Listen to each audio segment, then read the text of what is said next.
to Tub Talks with Damon. My special guest in the tub today is soap opera expert, author, producer, and everything coordinator of soap opera history and soap opera present, the great, the one, the only Roger Newcomb. Hi, how are you? Roger, thank you. Back in this tub. Thank you. I know you have been here. So, you have not been in it. We did a photo shoot in this tub about 12 years ago to promote interviews we were doing at WeLoveSoaps.com. Right. Which was a wonderful, wonderful adventure that we had together. And I want to talk more about that. But first, I just want to thank you for being here. For coming out to Brooklyn and for doing this with me. You're welcome. And we've got I got a new duck to feature today, the Wicked Witch duck. There is a whole rubber ducky culture out there, which I've been enjoying. And I thought having a Wicked Witch duck would be appropriate for our subject as we're talking about soap operas and villains and archetypes and not about you. Oh my God. So Roger, first thing I'm asking all my guests in the tub is, what do you like most about your body? So I've been thinking about this. My first response was nothing. And then I encouraged you to think again. Yes. I invited you to reconsider that answer. So I thought about this because in the 90s, when I lived in San Francisco, I spent a year working out with a personal trainer 4 days a week to try to get a chest, to try to gain weight. And I was eating stacks of meatloaf this much after every workout, and I gained 1 pound. And at the end of the year, he's like, I know a guy who can get you steroids. I'm like, you're fired. So it was just, and after that point, I just kind of accepted. I'm 6'5", I'm thin, I'm kind of happy. I don't know if there's one part, I'm just kind of happy with the way I look. Kind of in an acceptance, yeah, just kind of accepted at that point. I'm never going to have a chest. This is the same chest I've had since I was 12. It's going to stay that way. And I'm perfectly fine with it. So you found that over time, and you can accept your body as it exists. Yes. And which do you prefer, trying to be something you're not, or just accepting your body as it is today? Yeah, it's much easier just accepting who you are and being happy with it. I love that, yes. I think so too. I think that's sometimes something we don't come to or realize until we get older. Are you comfortable? Yes. Okay. I'm great. Sit up and adjust. I'm great. How is the tub feeling? It's very interesting. This is my first tub interview, so yeah. Yeah, and you have been the interviewer. Oh, I know, yeah. Over the decades. I like knowing the questions that are coming. Yes. Instead of not knowing. Instead of the receiving end. Well, we talked a little bit about this, but we didn't talk about everything. Yeah.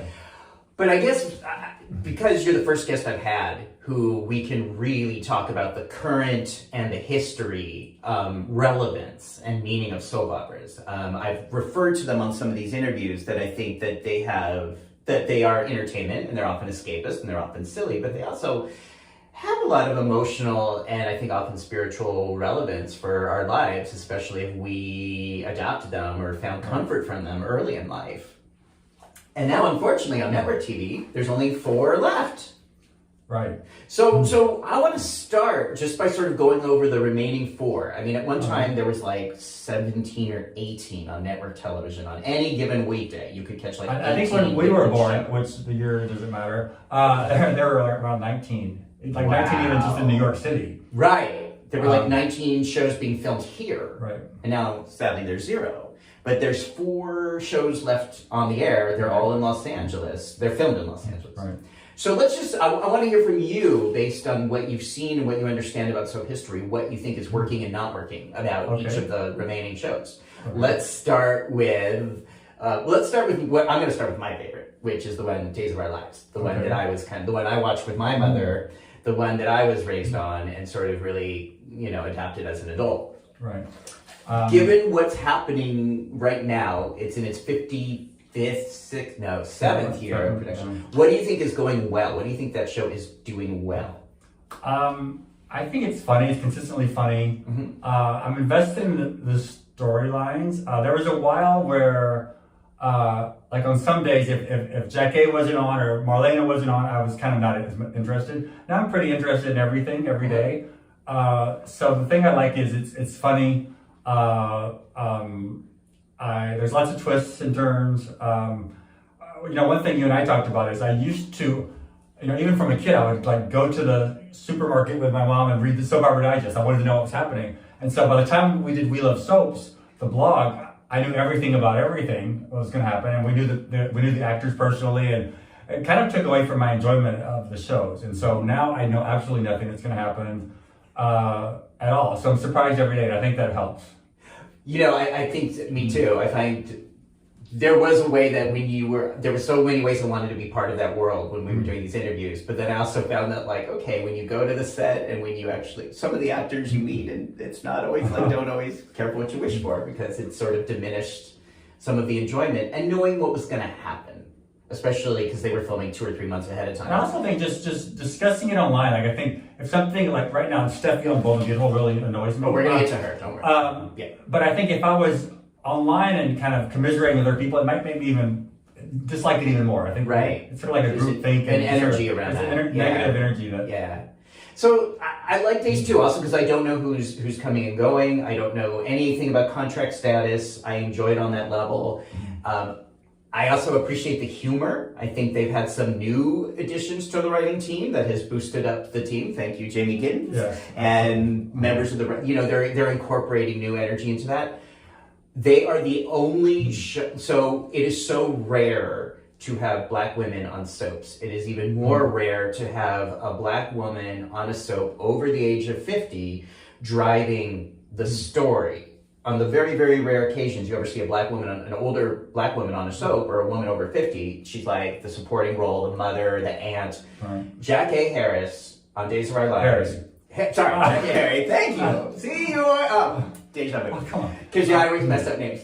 Jack Harry is the only woman over 50 who's Black driving a story on the soap. She is so good at being a complex character, and she's so capable of doing comedy, of drama, and I think that really adds so much. I wouldn't say anybody's phoning it in. We've heard people, actors accused of that before, but Jack A never ever does that. No matter what she's doing, she puts her all into it, and it makes it interesting for me. I can't remember a bad scene that she's been in. Yeah. So there's a lot of fresh dialogue, a lot of more diversity than there used to be, and I also just think the elevation of Susan Hayes and Julie Williams as not only kind of the show's matriarch, but fierce, witty, fun. Again, she can do comedy, she can do drama, she can fight the devil, and really commit to that. I think sort of respecting Susan Hayes in that way is something that show has needed for a very long time, and they're doing a really good speaking job. of the devil, this is what's interesting to me. I love every second of Marlena as Satan, but I can't stand Johnny as Satan. So it's interesting why. I feel like with Johnny, they're just using the easy way out for every possible thing. He gets to morph into anybody he wants, and it's kind of ridiculous. It's sort of, actually, I'm not enjoying it much at all. That's the only thing I'm not really enjoying at all. Yeah. So I think if you're a villain, you need to at least work on your villainy it's just sort of morphing into another person is just a cop out to me. So. I think from a writing standpoint, it's lazy. And I've said that. I think the doppelgangers, the masks, the devil possession, to me is just lazy. It's so much easier to do that than to tell a story about someone who's mixed and complex and ambiguous, about who they are morally, about what they want to accomplish in this world. And instead, they just go with in my opinion, they go with the lazy way of creating story for people. So I think it falls down on that account, in my opinion. But given the budget that they have, given the limitations that they're under, I admire the effort, and thanks to NBC, because they seem to be supporting it again, and they didn't support it for 20 years. And now they're supporting the show. I mean, the test for me is I've missed it so much during the Olympics, the Winter Olympics. I'm dying for it to come back. So yeah, that's good. Okay, so Bold and Beautiful. You started talking about Bold and Beautiful. It premiered in 1987. It's like the new show. Yeah. Right. It's 35 years old. But it's the one I didn't grow up watching. Yeah. That's been my favorite for several years now. It's just a small cast. You sort of know the cast. They're not gonna be episodes where there are people you haven't known for years and years and years leading the story. I kind of I don't have any idea what people don't like about it online because I'm not paying attention. So I like that the stories move quickly. Sometimes it's you can see like an abrupt shift in the writing, so you know they're just switching course. So it's kind of obvious, but for some reason I don't care. And so I enjoy it. I know it's going to move quickly. I think Carter and Quinn, who got together last year, are the best thing that happened on soap in like a decade. And now they'll probably never see each other again. But that pairing, I was so invested in every second of it. Yeah. And then Eric's erectile dysfunction had to ruin that. I mean, I like that. Even that having him say erectile dysfunction the way he did, the way they talked about it was so hysterically funny. But I like that I know all the characters. I'm not, I watch it every day, but the lead characters are the same characters for over a decade. Decades. Yeah, I mean, I like that Bold and the Beautiful has never tried to be anything other than what it is. All the remaining soaps went through periods where they tried to be more sophisticated, they tried to be more nighttime-like, they tried to be primetime, they tried to be movie-like. Bold and the Beautiful has always just been like, we are an escapist soap opera, and that's all we ever set out to be, is just this little 30-minute piece of escapist entertainment during the day. I like even that during the 30th, I think it was 30th anniversary, they went back to the original theme song. Yeah. Because all the shows went to these weird theme songs. Yeah. It's just they just changed their entire personality from producer to producer. Yeah. So Bold and the Beautiful's even gone back to their roots in terms of the theme and everything. Right. So I think they do that well. What I don't like is I just don't get any of the characters. And it doesn't help that they change writers so frequently. And when they do change writers, it is abrupt. It's like one day later, everybody has different motivations and priorities. Scriptwriter. So whoever changes that. So there's a few characters that are always together and everybody else flirts with each other. And then within a week, suddenly they've lost interest and they're flirting with somebody else for no reason. The thing that, the character that I thought had so much potential was Paris. Yeah. She was awesome. That actress is fantastic. And then they had, I forget who she was with at first, but then she moved in with Steffi and Finn. And she started fantasizing about Finn, which made no sense. Right. And then she moved out, so I was like, okay, good, they're saving her. Yeah. Then she was with Zende, and then Thomas. Thomas. Yeah, she went after Thomas. And they sort of dropped that, they keep starting and stopping things. Right. And now Carter. Yeah. And now her mom is on, who is Denise on Natural Terms. Yeah. And I just don't care because I want Carter to be with Quinn or Katie. Well, the problem is, it makes, for me as a viewer, that makes those characters seem fickle. And I think why we like soap so much as kids, and we'll talk more about that, is that the characters were more consistent, that you really sort of bought into the motivations and the conflict. So you rooted for them. Even if you hated them, you sort of rooted for them. Paris is kind of saying the same thing about everybody every time. Right. So they just have a character like Paris who was sort of built on being like, wow, she's this really young, interesting social worker who came to LA, and now she's just sort of flirting with a different guy every week for no reason. And again, I'm all for flirting with guys every week, a different guy. But you have to have a reason. I've never on So, okay, General Hospital. But let's start with the good. What do you think they're doing well? Well, what I like is probably going to get me kicked out of this tub. I love Cynthia Watros. So do I. Everybody I know that watches General Hospital hates Cynthia Watros. She hates. Really? Yeah. They hate Nina with Sonny. They hate that. And I think online they're just a mob mentality about it. But I actually like them together. I think not having read anything from anybody else about it, I just sort of enjoy them. Yeah. So that's something I do like. Okay. I guess I like it all. There's nothing about General Hospital I don't actually like right now. Wow. Now that's saying a lot from someone. I don't enjoy it as much as Bold and Beautiful Days, but I can't think of something off the top of my head like Johnny as Satan that I absolutely hate. Right. So yeah. Again, I think General Hospital, given the budget cuts and the limited constraints, has done really well. And I think the writing is very sharp. I think the two writers they have right now are doing a good job of trying to keep it fresh, which is hard to do when you're working on a show. This one's been on for 59 years. Oh, I did think of something I don't like. Okay, well, who the hell is Roger Howarth playing? So that is my criticism, and this is at the production level. When you have actors who are burnt out and bored and clearly don't want to be there, The solution is not to kill off their character and then give them a new character, hoping they're going to generate enthusiasm from the fans or enthusiasm from the cast. I don't think it works that way. I don't think it does work that way. I think the tendency for General Hospital to do that with their male actors works against them. I don't think it ever seems to work out well creatively. And I think it's just giving in to, if you have actors, I get it. I understand if you're an artist and you feel like you're doing the same job day after day, year after year, decade after decade, you're going to get tired and bored out. Maybe that's time to, do something else instead of like walking through your scenes like you're asleep. And General Hospital has a fair amount of actors who are clearly not engaged. I love that Felicia's back. Yeah. But they have a lot of actors who I think are interesting and engaged. Well, there's also some young actors I actually appreciate. Like, it was a long time before. There were several years when they introduced lots of young characters I didn't like at all. Yeah. So, yeah, they're younger set. They've done a good job of cultivating the younger set, which I think is healthy for a soap to always be cultivating that younger generation into adulthood, and they've done a really good job with that. I love the actress who plays Trina. I think Cynthia Watros is a genius, and I actually like that whole dynamic with Cynthia Watros and with Carly and Nina, and I think that's pretty cool stuff. Yeah, so do I. But you're gonna get canceled after this. but that's good, like Agnes Dixon said, it's like make them love, make them hate, make them wait, right? It's like that's what makes soap opera. It's like you would rather have audiences be angry throwing their sandwich across the screen than just be sit there and bored and tune out.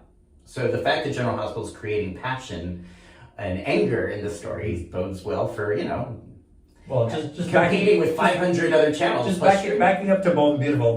Like Stephanie and Thomas are making me angry. Like, I love that show. I haven't had that many complaints. Yeah. But for like the past 2 months, as soon as like they were gonna bring Taylor back, they act like 3-year-olds wanting their mommy back or their dad. It's super annoying. And they suddenly hate books guts like more than they ever did before. I agree, but don't you think all the soaps are guilty of doing this thing where they have these adult children complaining that their parents are no longer married and like scheming and finagling to get their parents back together? No, maybe. Well, Days of Our Lives did a lot of that. Nothing has like annoyed me as this much. It really is. Well, it is because they portrayed Steffi as this independent woman, and they've really carried her very far. I did happen to stumble across. I think it was the Bold and Beautiful Instagram account. Going through my feed, I just read the comments for one post, and everybody said Steffi and Thomas was a total brat. So I was like, I kind of felt vindicated. Yeah. I try to avoid commentary, but yeah. I think that's sure we're going to get it on this video, but yeah, I agree. It makes no sense for them to suddenly, as adults, be preoccupied with their mommy and their daddy kissing. It just doesn't work. Okay, now I'm not that well versed in Y&R, but I would love to hear, as a lifetime fan of Y&R, what you think they're doing well right now and what you wish they were doing better. Well, it's interesting. I briefly mentioned to you earlier. Young and the Restless. I watch all the episodes and I watch all of it. I don't really fast forward, but there's nothing like great about it. But there's nothing that annoys me about it either. They're clearly doing something better. I think. I'm trying to think of like what I really like about it, because that's 5 hours a week. What I'm spending. I like everything related to Victor. I always have, but there's something like that's a character who's changed personalities like a million times. Who's sort of kind of evil when he first started, and then made him like a softer, a softer character. And then he sort of tried to make him like a Stefano for a while from Days. But I like what he's doing now. And I'm kind of fascinated by Robert Newman from Guiding Light playing Amelia Heinley's husband, because I feel like she might have been cast as his daughter in Guiding Light. So a little difference there. But you're someone, who really has admired Robert Newman personally and professionally. I love Robert Newman, and I did not like Richard Burgi. And apparently he was really popular with fans, and so that's one thing I didn't really, since I didn't really read what was going on with fans, I didn't know that. But I thought he was awful. So I want to really love Robert Newman, so I'm waiting for that to kick in. I think he doesn't really know. He's easing into it, but it's interesting catching. I hope they keep him around. He is. He's a very smart man. He's very methodical and he's very smart. And I think in today's soap world where everything is kind of instant, and they don't really have a lot of rehearsal time, right. I think that might be hard to sort of jump into that quickly. but he is so good and he is so smart. I think he's gonna do. Well, I was watching this weekend. I was watching some old episodes of Guiding Light when he was, his first couple of years, and he wasn't a good character. First couple of years, Josh. Yeah. And so I'm thinking it's sort of like that. And he wasn't appealing. It wasn't like he instantly appealed to me. It appealed to me after the character changed and Reva came on board. So, Yeah.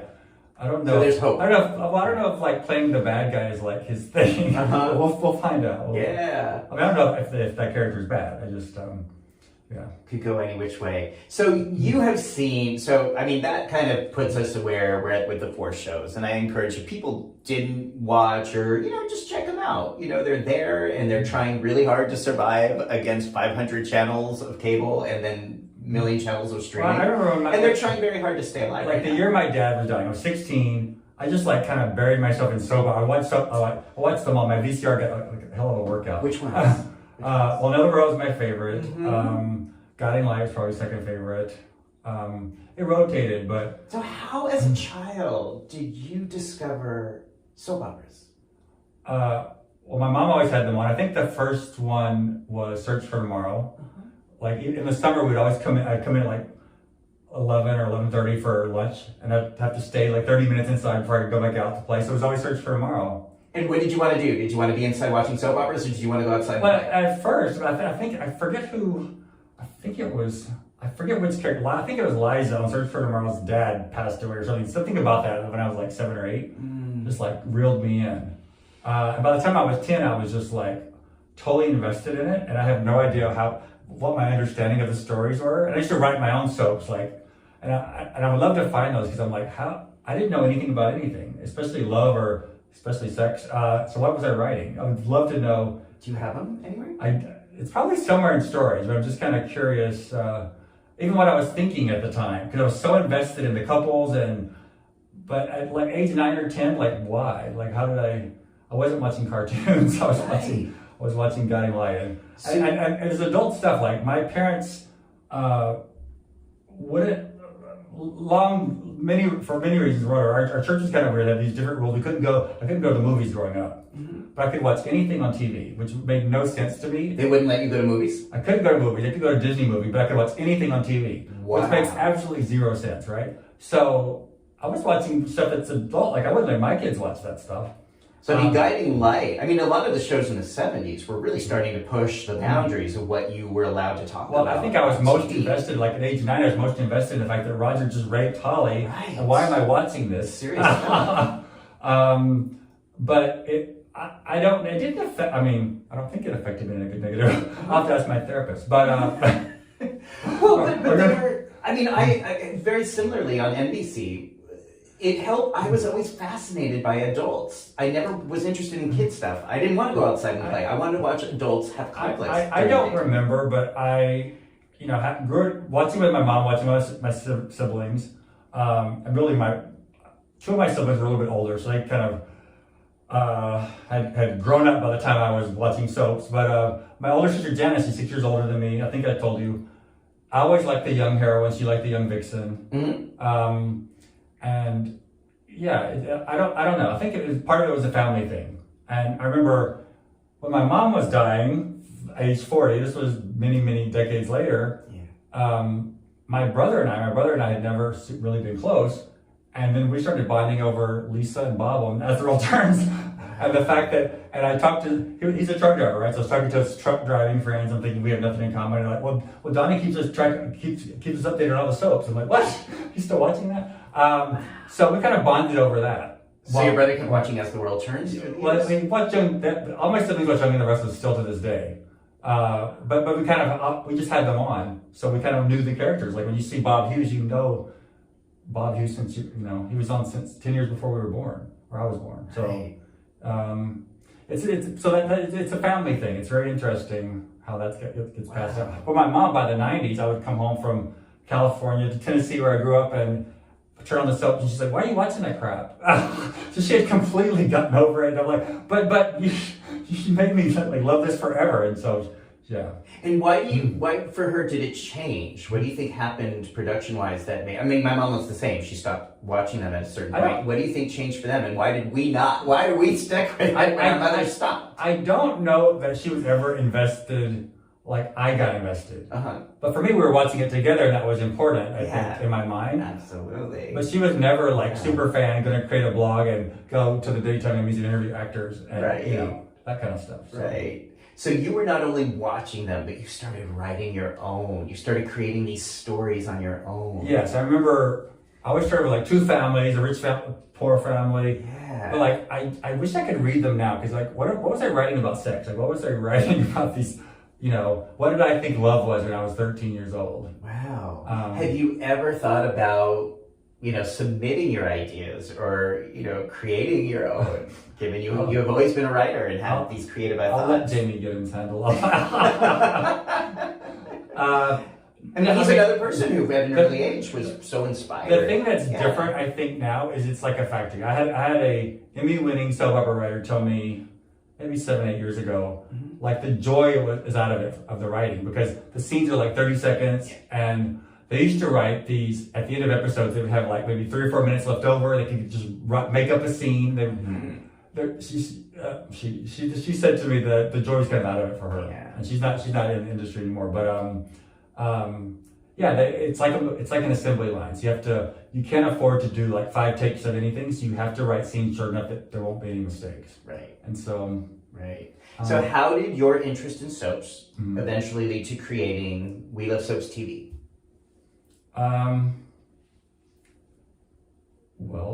First of all, I was on like soap opera message boards for a long time, and sort of liked the discussion. And I'm a control freak, so I wanted to control the discussion. I produced like a radio soap for 6 years before that. Say more. Whoa.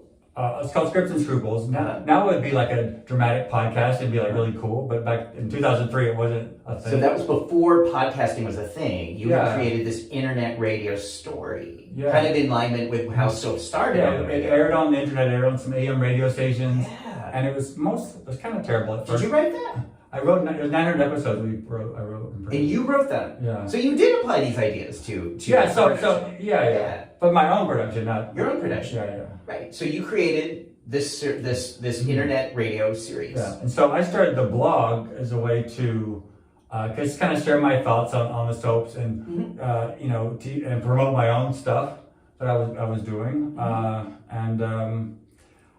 About 6 months into it, I got somebody from NBC contacted me about interviewing an actor. And I was like, what? I didn't think anybody was reading it.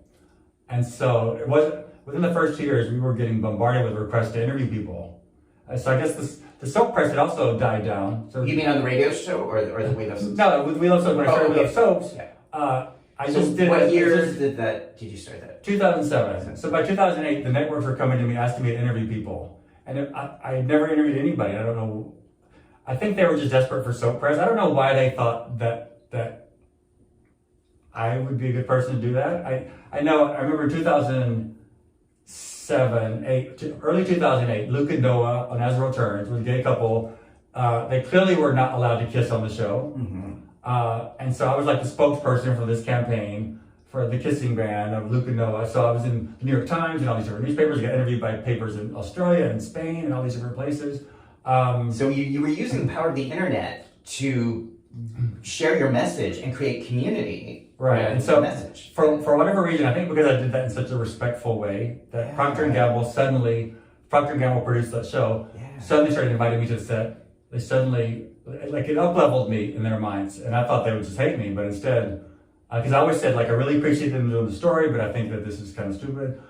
Right. So I've always seen you in your criticism. You're always, even today, when we're talking about what we don't like about the shows, you're always so in the framework of respect.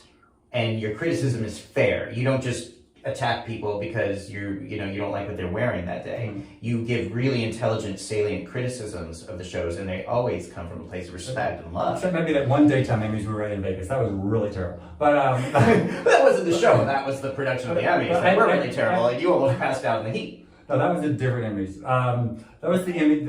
I passed out in the heat almost because that was the Emmys where... 2009, right? 2009, this is our first Emmys, and we did not have the microphone plugged all the way into the camera, so we spent 5 hours in 100-degree weather interviewing people with terrible sound. But it's still a great time. So you created We Love Soaps. You started garnering attention from the industry, from the networks, from the producers, from P&G, Procter & Gamble. Right. You started really establishing yourself as a credible, respectful source of information, communication, and entertainment. And then I joined you. Right.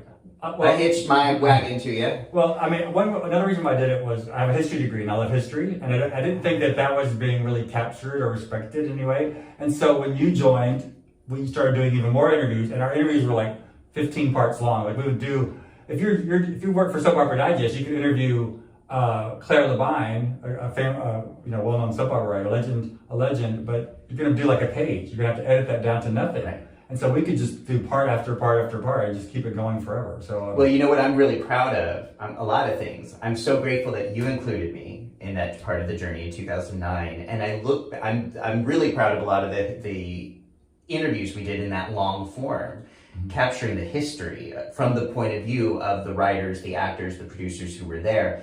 Now I see that Digest is doing the same thing with their podcast. They're doing long form, hour-long interviews now. They weren't doing them back then, but they're doing them now. Well, I did a column called Today in Soap Opera History for years. Yeah. And like about 2 weeks after I stopped that, Soap Opera Digest started their Today in Soap Opera History column. Yeah. And the thing is, the readers of our blog were writing me. They were so upset. They took your idea. I'm like, it's okay.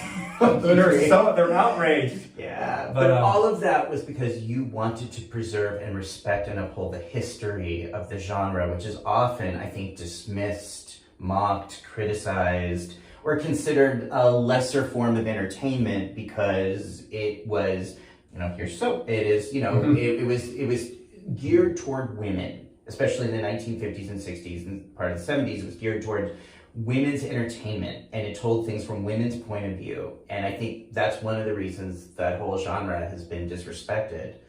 And also because they're producing so much quantity. Yes, the quality sometimes suffers in that. But you have really sought to preserve and respect and honor that, and use the internet. We appeared in a documentary. Yeah. Yes, we did. Yes. I've forgotten half of it. Yeah, we did. No, sometimes I look back at interviews and I'm just like, oh, I forgot we interviewed that person. We did hundreds and hundreds of them. So what were some of your favorite interviews that you did at We Love Soaps? Well, we interviewed a lot of people, and they weren't always people that we necessarily wanted to interview. Sometimes you interviewed like the young 16-year-old new star so you could get to the other person. Right. It was always better to interview people that weren't on the soaps anymore, that could actually speak freely, because otherwise you tend to have a wall around you. You're giving us the company line. I would say for me, Lynn Herring. Mm-hmm. I was told to call Lynn Herring at 8 a.m. my time, which is 5 a.m. her time. They said, the interview's at 5 a.m. California time. I'm like, I'm not going to call her at 5 a.m. And they were like, no, that's when the interview is. I was like so afraid. And so, yeah, it was great. But she lives on a ranch. So it's on a farm. Raising chickens at 5 I called her at 5 a.m. She's like, I just finished feeding the chickens. We had a great conversation. I love Denise Alexander. She was so nice. I won't say everything that she said, but she called me back like 4 times to tell me more and more things, which is interesting. About what? About how she left General Hospital in 1984. That was, someday we'll talk about that more someday. Left or got fired? I think there was. She, I guess she got, her contract was up, so she left in that sense. But there's a lot of stuff that nobody knows about that situation. Yeah. It'll be in our book, and we do it. Okay. We Love Soap's book coming out soon. Well, I hope. I mean, we've been talking about that. Yeah, making sure that our history of the recording their history is preserved somewhere. Right. We worked fucking hard on that. And there's lots of things in those interviews we did that we never published. We did a lot of things to try to protect the actors who said a little bit too much, or maybe drank a little bit too much and spilled a little too much. We protected some of that. We were the worst bloggers ever, because if we wanted to make money, if we wanted to become more famous, we had so much material to do that, and we always protected them, even when they didn't ask us to. They didn't say it was off the record. Right. They knew, sometimes on video, but we never would use it. We wouldn't use it if we thought that it could be harmed. If they were still working in the industry and we thought this could be used against them, and you often had a better sort of way to gauge that, and you knew what the climate was. we wouldn't use it. And I always honored and respected you for that you were more respectful of protecting the actors than you were of trying to get clicks or make money from the blog. And I think I just want to make sure people realize that about you, that really I've always admired that about you, and that I think that really speaks to your integrity, Roger. I think we, I'm slipping on the top. We even did interviews over just from scratch. We did. Or we sometimes, if they were audio, you kind of edited it so the person sounded more. There were times where somebody wanted the soap, they told us everything, and then they got hired by the soap. Yeah. And then they took it all back. Yeah. Or someone would talk about their sexuality and then say, whoops, because people are comfortable talking to us. Yeah. And so sometimes they would say things and then the next day be like, oops, would you please not use that? And every time someone asked us not to use something, we respect and I would say most of my experiences were great. I think they were actors though, and you didn't always know. Like sometimes you have this 2-hour conversation and you feel like we're like best friends now. We've talked about all these things. Yeah. And then you see them like a week later. Hi, nice to meet you. Oh, yeah. They have no idea. They have no idea. But the people that were sincere actually do remember. And but some people are performing for you. You don't always know 100%. So Lynn Herring, Janice Alexander, what were some of your favorite interviews as others? Kim Zimmer. I was saying Zimmer's got to be on that list. Okay, I did a great interview with Kim Zimmer. I don't know if I should call them out, but I will. Those little twins that used to play Johnny, they destroyed one of my microphones right there. I just bought these $200-$300 microphones. That was when. And one of that them was me. Well, yeah. When I was interviewing them. One of those kids, I never knew which was it, started smashing my new $300 microphone, and so that one never worked right again. And it was new. So for Zimmer, I had 2 mics set up, and so part of the audio was screwed up because one of the mics was the mic that was broken. I didn't know it was broken. Because of the little Johnny character. Yeah, Johnny. Oh my God. The audio of the interview was really sketchy, but the conversation was amazing. And we even kissed. It was just like great. That's right. Yeah. I was on there. She said I was better than Robert Newman. No. You start trouble. I love her. I actually met Kim Zimmer at a football game. I went to the New York Giants Falcons game. I'm a big Falcons fan in 2002, and I was sitting right behind Kim Zimmer. Wow. Of all the places, like 70,000 seats, like for me, that's really cool, right? So and she was rooting for the other team, and I was being obnoxious. So yeah, we bonded over that. She's never forgotten it too. We always talk about football first before anything else. And she's one of the people that does remember you. She and I think Cassie DePaiva are like, I wish they worked. They have the best memory, and you could interview them. On a red carpet, and 2 years later, they're gonna remember. Oh yeah, I remember when you asked me. There's people I wanted to get to know, for real, or kind of people I love growing up. Judy Evans and Beth Maitland, 2 people I adore, but I only have seen them on red carpets, and so I think I would try to tell them all my 40 years worth of things I wanted to say to them. Yeah. They were like, "This guy's nuts. Let me get inside the theater." But Wow. I would say, who else do we talk to? I'm not thinking about your interviews that come to my Hardy LeMay. So those are, I think my favorite one that stands out in my mind was Bill and Susan Hayes. Because I got to do a very, very long, when I say long, it was like a 2-hour long interview that I did with Bill and Susan Hayes, and my mom was there. And it was because of my mom's love for them that she was watching Days of Our Lives. And they were a very big deal in my house growing up. Because so to get to interview them with my mother there, and they were so generous with their time, they were so generous with their memories. That to me was one of the most rewarding experiences ever. Well, my favorite soap actress was Ellen Wheeler. Yeah. And she kind of became known as a producer, a very controversial producer of Guy Night later, but she was my favorite actress for a long time on soaps. I followed her to All My Children. Thank God, because that's where I first started watching All My Children every day. Because I follow Ellen Wheeler over there. Yeah. So when I finally met her in 2008, I said, "You're my favorite actress," and she's like, "You're full of shit. There's no way." She was getting a lot of crap at that time. She didn't believe me. She thought I was just full of it. But we talked after that, and even after Guy Night. So and then she went to work for Glenn Beck or something. Wow. But Jacqueline Zeman, one of my favorite actors ever. Jacqueline Zeman made me chocolate chip cookies. I'll just say, anyone who makes me chocolate chip cookies. Didn't we interview Jacqueline Zeman on my couch once? Yes. So when she was here in New York, in Hell's Kitchen, we visited her. When she visited you at your apartment. She's been nominated. I produced an award show called We're going to get to that. But she's been nominated multiple times, so I've gotten to know her. Yeah. She is one of the most genuine people in the world, and I adore her. Yeah. I love her. I hope she's not going to watch this, but no, she's again another person who's so genuine and generous with her time, with her attention, and with her stories. I mean, that was some of the history that I was so glad we were preserving. We did. We had to do a virtual ceremony like 2 years ago because of COVID, and so she's presenting. We're all online already, but the ceremony hadn't started. So she calls me on my cell phone, and we're talking about we have to tell them the winners in advance because she wants to say she's asking me the pronunciation of the winner's name, but we're on the Zoom and neither one of us knows if we're totally on mute or not. So I go way down the block to talk to her. It was just ridiculous. But she's amazing. She's amazing. She's nominated again this year.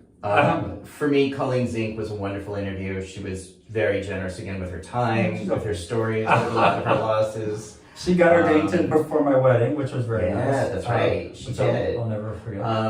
Eileen Kristen has always, for both of us, Eileen Kristen has always been there. When we've asked her to be somewhere or to do an interview, she has always shown up. I called Eileen Kristen on a Wednesday. I said, I'm producing this film. I didn't really say I don't know what I'm doing, but I'm sure that was obvious.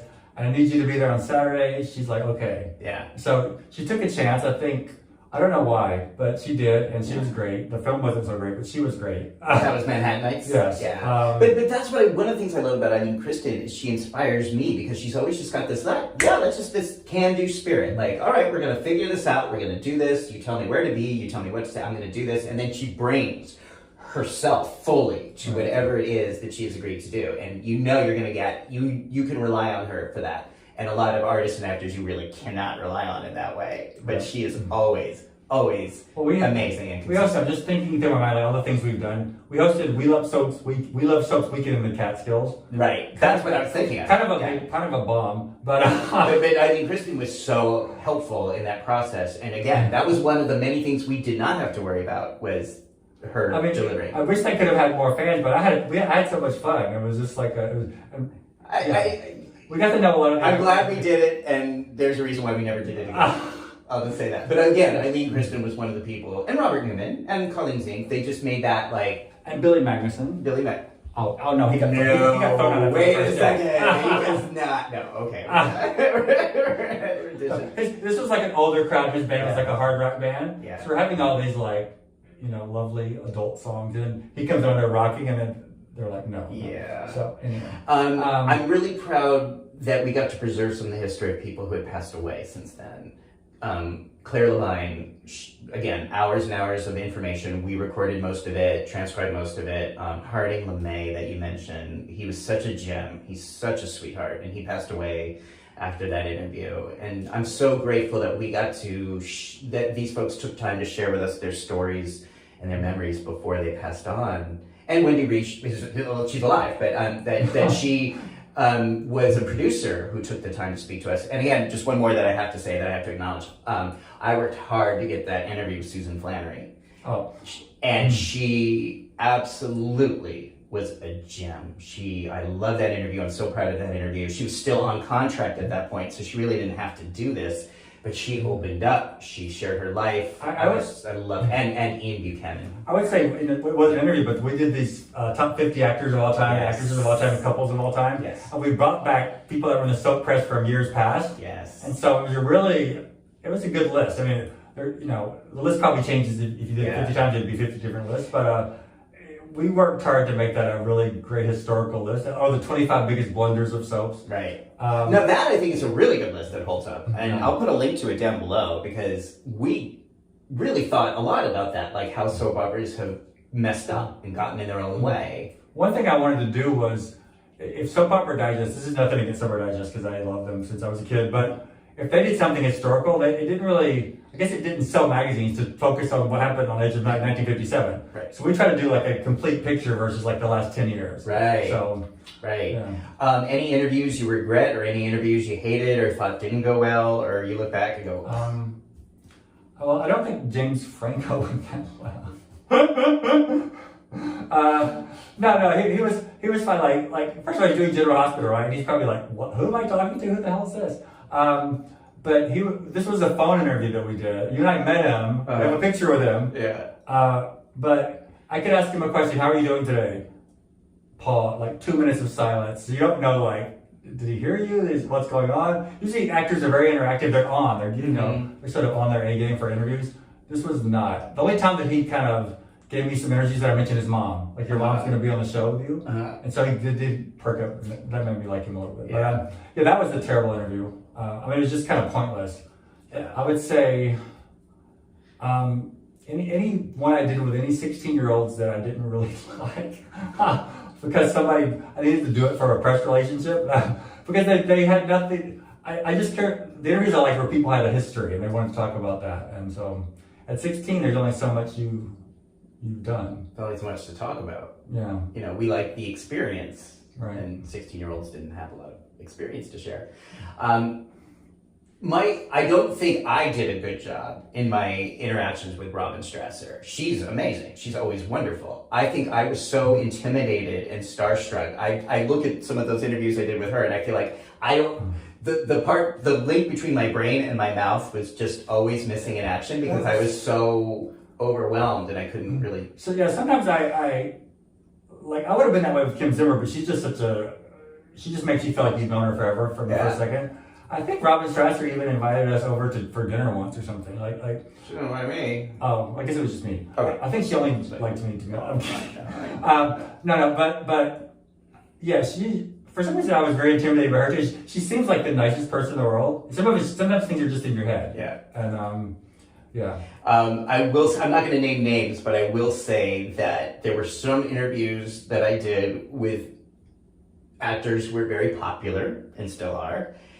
And they just are either dumb as nails or they absolutely didn't want to talk to me and I didn't know which, but they just had nothing to say. You know how hard we worked to make an interview look coherent when that person was not answering questions or had absolutely nothing to say. I think you're insulting males right now. Well, but there were just some who they weren't having it and there were some who were rude. Well, okay. I don't mind saying Victoria Wyndham was really rude to me and hung up on me. I remember when she was having none of it. Yeah. And the other person, and again, I'm sorry he passed away. Yeah. I don't think anyone's going to care. But George Reinhold, sad to say, he's no longer with us. But I was trying to do an interview with him, and he is, for those who don't know, George Reinhold was often known to be sort of difficult to work with on another world, and One Life to Live, but very talented. And I really wanted to do an interview with him that shared, his side of the story. I wanted to do a fair and balanced, empathic interview about him and his life and his struggles. And we had this whole thing set up. We were going to talk for an hour. And as soon as he got on the phone, he started screaming at me. But I think you assumed that he had grown as a person, maybe. I just thought, here's someone who has been perhaps unfairly maligned. Right. In the soap press, and here was an opportunity for him to tell his story, and he screamed at me and hung up the phone. So that didn't ever happen. I always say any entertainer that's been around for 30, 40 years, they're doing something right. They have to know they're doing something right. And I think if you've been maligned for 30 or 40 years, you're probably doing something wrong consistently. Right. So anyway, rest in peace, George. I wish there were more scenes of his online. I know. So in the middle of all this, we were doing these interviews, and you in 2009 shared an idea with me that was absolutely genius.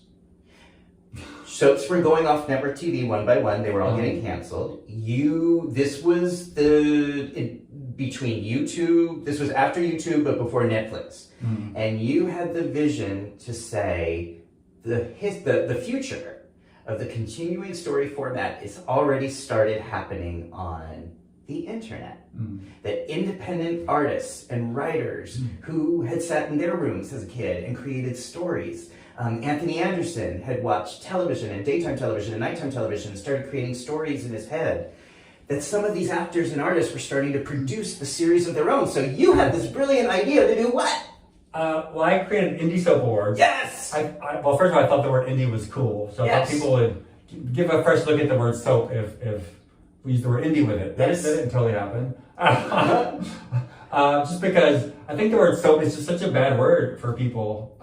So when you started, you said let's award the independent soap operas. Let's call it the Indie Soap Awards. Well, there were so many, and some ISAs. of them were great, and some of them not so great. So I thought this is a way for us to distinguish between the good ones and the bad ones. Yeah. So we just one Friday or whatever, we just announced nominees on our blog. It was just a blog post.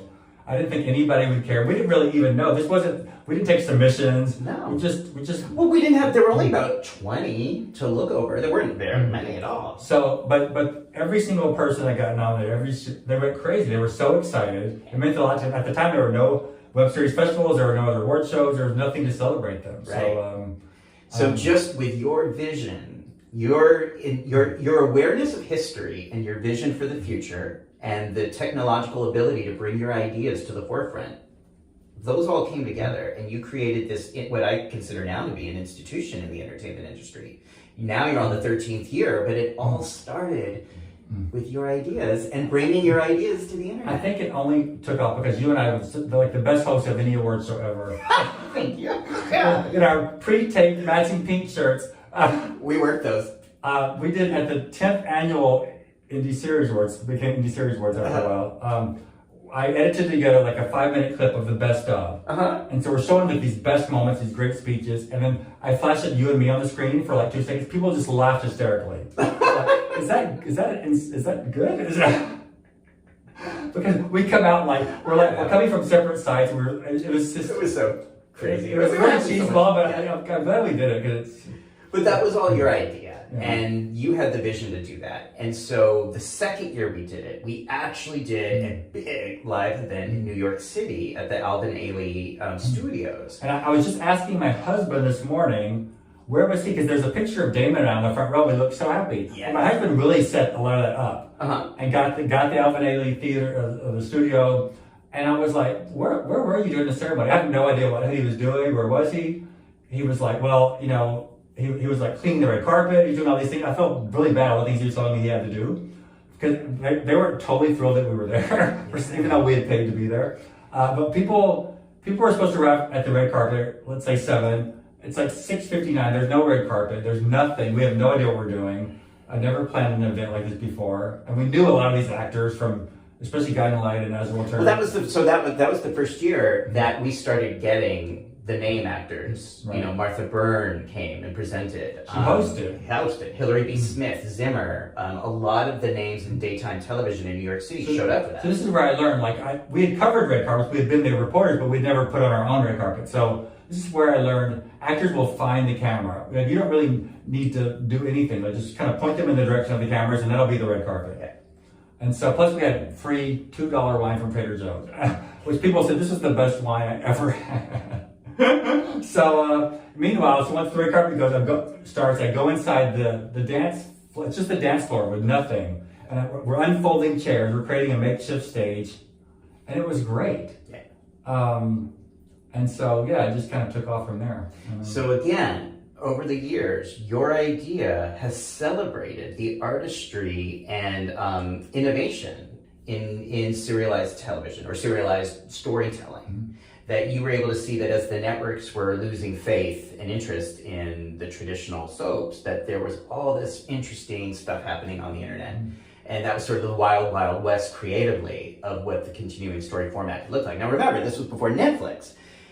Now, I think it's so commonplace because people just assume that these popular Netflix series, they're all serialized. They all use the continuing story format, but that was not the case at the time. So much is serialized, even the Connors is serialized. Everything. Everything. But you saw that before there was Netflix, before there was a Hulu. You saw that happening early. With the indie shows, I mean, they've inspired me. I'm sure you as well. Like over years, because there's so many ideas that would never pass muster at a network. Oh yeah. People want to tell their stories. I remember a few years ago there was a all gay male show, but a group of gay friends from Singapore produced a show. When they won an award, they said it's illegal to be gay in Singapore, and we wanted to show our story. And so it was really powerful. And there's lots of things like that have passed through.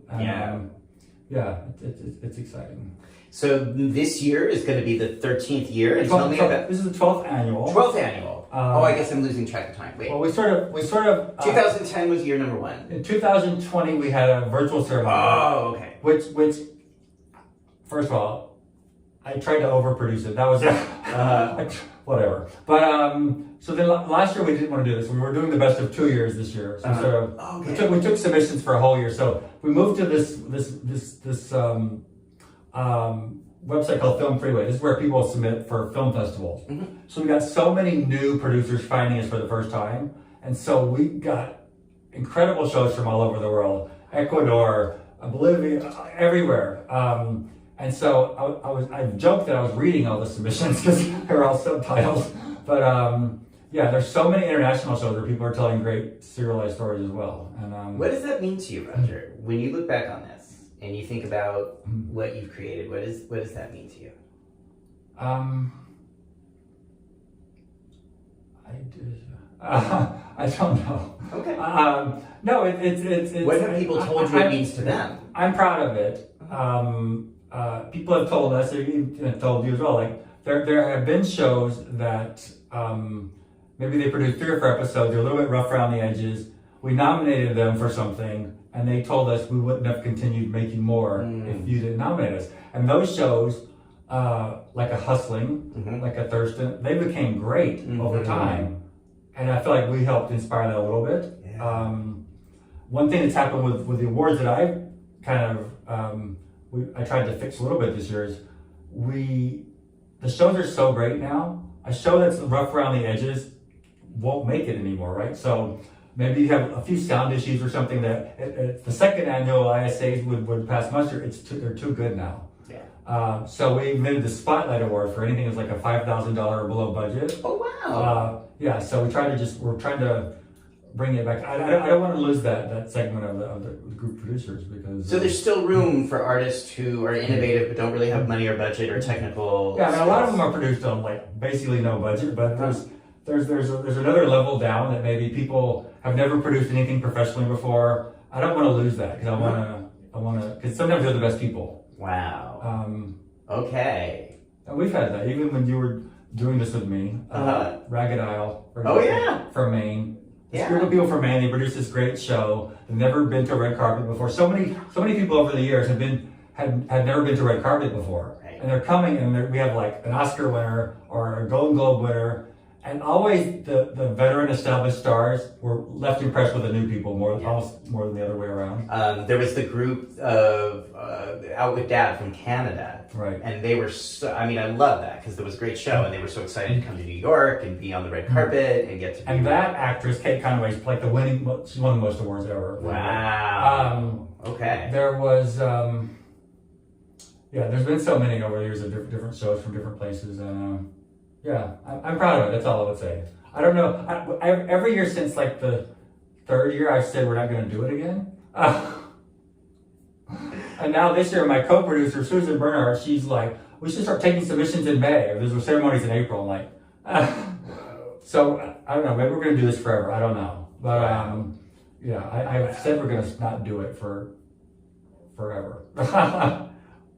Well, I know you get thanked, but I hope you realize that you have had such an impact on so many people's lives. People, the independent artists, the established people working in the industry, that you have really your contributions have meant a lot. And I'm always so grateful to you because without you, I never would have had so many of these really fun experiences that met so many of the people who I watched on TV as a kid and got my mom to meet Doug and Julie. Like that happened because of you. So thank you. Oh, you're welcome. Yeah.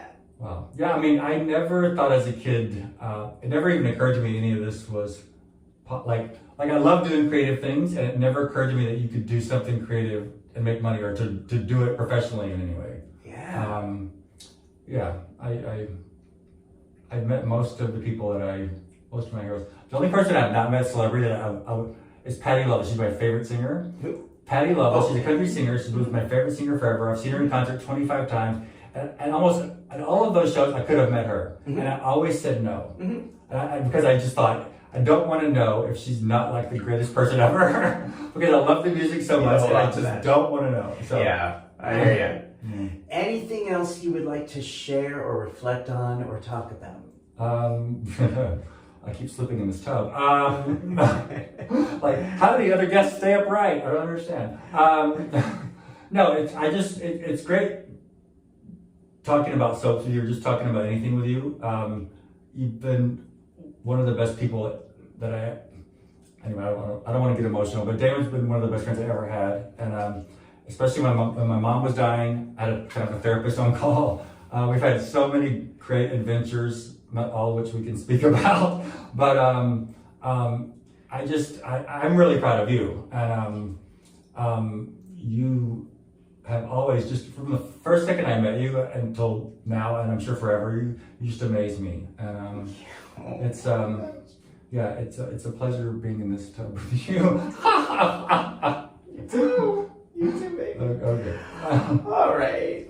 Roger, I want to thank you. Thank you so much for being here. Thank you for being willing to do this Tub Talk with me. Yeah. I don't think, a lot of times people don't realize it's not always easy to go to a bathtub and get naked and sit in someone's bathtub and have a conversation. And I think all the guests who have come here have had to sort of get over some obstacles to do that. So I want to thank you. Thank you very much for being willing to do that. Thank you very much. It wasn't so weird, was it? A little weird. Not weird. Okay. I feel like I'm about to just go under the water. Yeah. But and then the bubbles are kind of going away too, which makes me scared. But you see me in more compromising positions. Oh, that's the part we're gonna leave. We can't talk about. Yes, that, right? yeah. We're not gonna talk about next that time. All right. Thank you so much. Thank you, Roger. All right. Love you very much. I love you too. Thank you so much. If you like this episode and you want to see more Tub Talks with more artists, influencers, educators, healers, press subscribe down below. Subscribe to Tub Talks with Damon. Where can people follow you and follow more of your work and see what you're up to? IndieSeriesAwards.com. Indie Series, so it's going to be right below Indie Series Awards. You can learn more about the shows. And if you're in the LA area, they can get tickets, right? April 7th. Yeah, we have a few tickets left. It's almost an instant sellout, but we have a few tickets left. Okay. Sign up for next year. All right, everybody. Thank you for watching Tub Talks. Take care.